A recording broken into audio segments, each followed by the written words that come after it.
તો દર્શક મિત્રો સ્વાગત છે. આપણે અહીંયા ગુજરાતી ભાષાની અંદર આપણે ભૂતના પોડકાસ્ટ સાંભળશું. આજે આપણા સૌ પ્રથમ ગેસ્ટ છે ઉર્વિકભાઈ, જે આપણી હારોહાર સુરતમાં જ રહે છે. કેમ છે ઉર્વિકભાઈ? બસ આનંદ. તમે કયો? શું કે તબિયત પાણી? બસ ચાલ્યા કરે. તો દર્શક મિત્રો, આપણે વાત જોવા પહેલા ડાયરેક્ટ શરૂ જ કરીએ આપણે કે ઉર્વિકભાઈ હારે જે ઘટના થયેલી છે એ આપણે એના મુખેથી જ સાંભળીએ. હું નરેટ કરું તો હું એવી ભાવના કે એવી ફીલ તમને અપાવી ન શકું, પણ ઉર્વિકભાઈ જેની યારે સાક્ષાત જે ઘટના થઈ હોય એ કે એમાં ઘણો ફરક પડે. તો ઉર્વિકભાઈ, ક્યાંની વાત છે આપણી?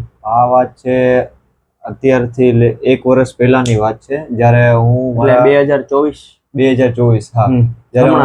હા, જ્યારે હું મારા ભાઈના ઘરે જતો હતો. અહીંયાથી હું જતો હતો રાજકોટ, અને અરાઉન્ડ સમથિંગ 5 વાગ્યાની બપોર પછીની ટ્રેન હતી, અને ત્યાં પહોંચ્યો હું 3-3:30 સમથિંગ ત્યાં હું રાજકોટ પહોંચ્યો. પછી ત્યાં મારો ભાઈ મને લેવા આવ્યો હતો.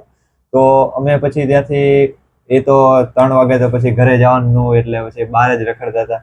તો અમે પછી ગયા અને ભાઈની દુકાને બેઠા, એની શોપ છે મોબાઈલની, ત્યાં દુકાને બેઠા ઘડીક. પછી એના બધા દોસ્તાર હતા, જે મિત્ર એના બધા બેઠા હતા. એ લોકો કે આપણે કશે ક્યાંક જઈએ એમ, કે ચા પીવા જઈએ પેલા, પછી કે ત્યાંથી કંઈક આમ બીજે જઈએ એમ આટો મારો. તો ત્યાં એક ફેમસ બંગલો છે, ત્યાં એક એવી જગ્યા છે, ત્યાં બધા એમ કહે છે કે ત્યાં ભૂત ને એવું બધું થાય છે. પછી તો અમે ત્યાંથી નીકળ્યા, અરાઉન્ડ 3 ગાડી હશે અને 7 થી 8 ટૂંકમાં જણા હતા અમે. તો ત્યાંથી અમે નીકળ્યા 4 વાગે નીકળ્યા ત્યાંથી અમે, અને ચા વા પીધી અને પછી ત્યાં ગયા. સમથિંગ 10 કિલોમીટર સમથિંગ હતું એ. તો ત્યાં પહોંચ્યા અમે. ત્યાં એવું છે, એમાં એવું કે ત્યાં છે ને થોડાક ઘણા વર્ષો પહેલા, 20 કે 10 વર્ષો પહેલા તમારી સાથે શું થયું એ પહેલા જણાવો, પછી આપણે કહાની જાણશું. વાંધો નહીં. તો અમે ત્યાં પહોંચ્યા, તો ત્યાં એનો એક્ઝેક્ટ ગેટ છે, ત્યાંથી અમે ગાડી અંદર લીધી, ને જ્યાં 4 પિલ્લર છે, મતલબ કે એન્ટ્રી ગેટ કેવો હોય ત્યાંનો ડોર હોય, ત્યાં એવું 4 પિલ્લર છે, ને ત્યાં અમે ગાડી ઊભી રહી. પછી ગાડી ચાવી બંધ કરી દીધી, લાઇટ બંધ થઈ જાય. તો જોયું અમે, ઘડીક તો ઊભા રહ્યા. પછી સામેથી અવાજ આવે છોકરીનો, અંદરથી. હા, ત્યાં સામેની સાઈડ થી અવાજ આવે કે જોરથી રાડું નાખતી, કેમ કોક એને ચીખતી હોય. હા, ચીખતી હોય, કેમ એને કોક આમ બહુ મારતું હોય ને એને યારે ઓલું કરતું હોય, એવી રીતના અવાજ આવ્યો. અને અમે બધા બી ગયા હતા બહુ. કેટલા વાગેલા રાતના?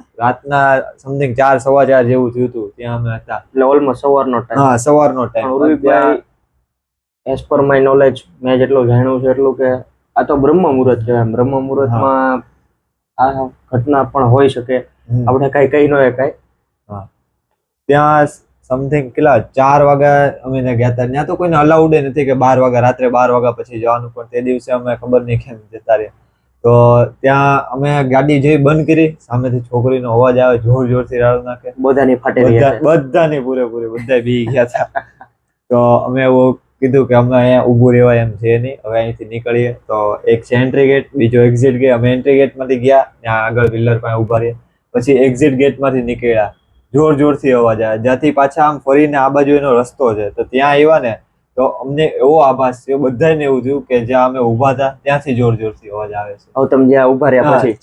જ્યાં ઊભા રહ્યા ત્યાંથી જ અવાજ આવે છે, જોરથી. મતલબ છોકરી બહુ લાઇટ બાઇટ શરૂ કે ફ્લિકરિંગ?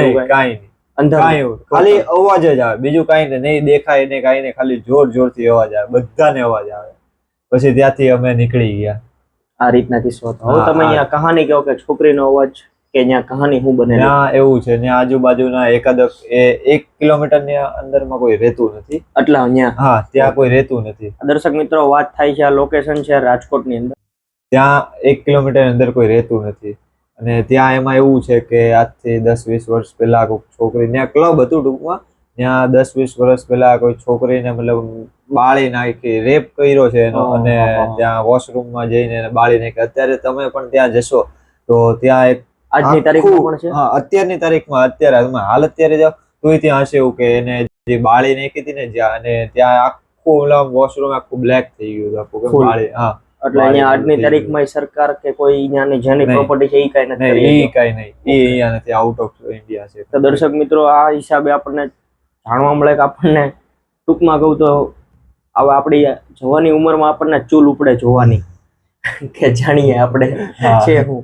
પણ આમાં ખેલ ઘણી વાર એવા થાય કે તમારી તબિયત પણ બગડી શકે. કે આ તો સારું કહેવાય કે એ લોકોમાંથી કોઈની માથે કાંઈ પોઝેશન કે કોઈ માથે વળગ્યું, ગુજરાતીમાં કેવી તો વળગ્યું નથી કોઈને કઈ તકલીફ થઈ ના ના, કોઈને કઈ તકલીફ નથી. એ સારું કહેવાય. બાકી જો ઈ તકલીફ થાય તો એ બહુ માથે પડે એ વસ્તુ. આ હતો ઉર્વિકભાઈનો કેસ. આપણે આવશું હવે બીજા આપણા મિત્ર જે આપણા જે જાણીતા છે, જેની સાથે રિયલ ઘટના એની સાથે પણ બનેલી છે, એની પાસે જણાવશું ને. એ ખોફનાક છે. એકવાર તમે સાંભળશો તો તમને ખબર પડશે કે આ છે.